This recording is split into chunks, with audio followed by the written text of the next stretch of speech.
YouTube, it's Mike here. I just had a duh moment.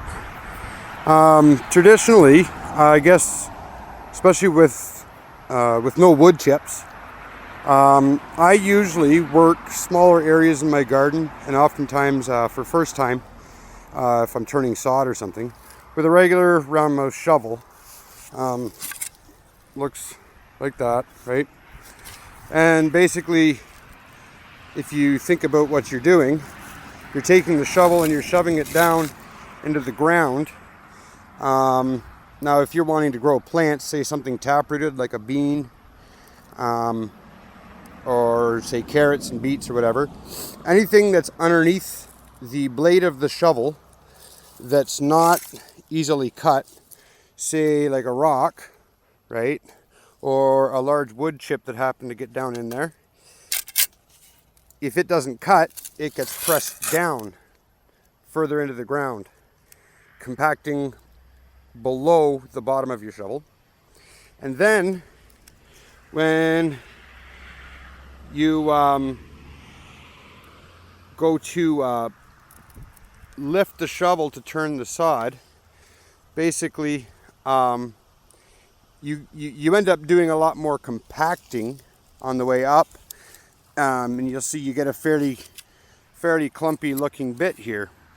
And I've been getting frustrated because at the top here there's a lot of chip and what have you now, and the way the story goes, a long time ago there was a dairy farmer and he brought me a truckload of manure for this garden, and one of the things I asked was if I could borrow a pitchfork for a few days, and he did one better for me, and so kind of giving credit where it's due, here's the pitchfork he lent me, and then said, you know what, just keep it because it kind of doesn't work exactly the way we wanted.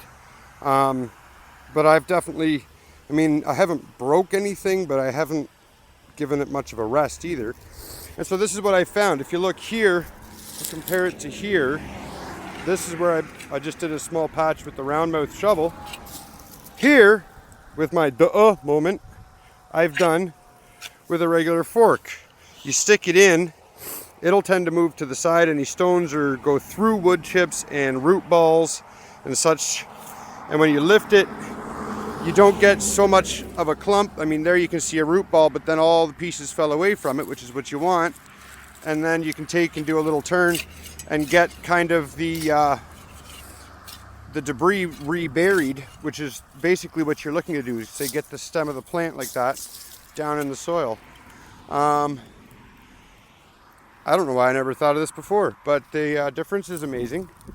I'm hoping that over time, because what happens, I should have, not that I'm an artist, I should have drawn a picture, but when you put your shovel in, or your plow, if you're using a plow, or your rototilling, the lowest point that goes becomes, like in agriculture, what's called the pan. So you'll have a volume of dirt that's been worked regularly, nice and soft, good dirt, unless it's been overworked. And then there becomes this layer below here that's almost impermeable.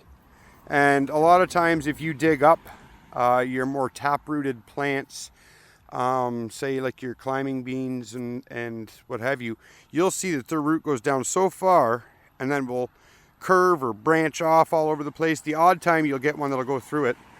One of the reasons in agriculture, that's why they use on occasion something called a subsoiler, which is basically a great big long spike that they tow 2 or 3 behind a tractor, and it basically is made to go down below that pan, because what'll happen is, like, this garden actually is pretty bad for it, and I don't know whether it's my fault or whether it's just the nature of the ground, but this almost will fill up and be so saturated it'll have water sitting in it.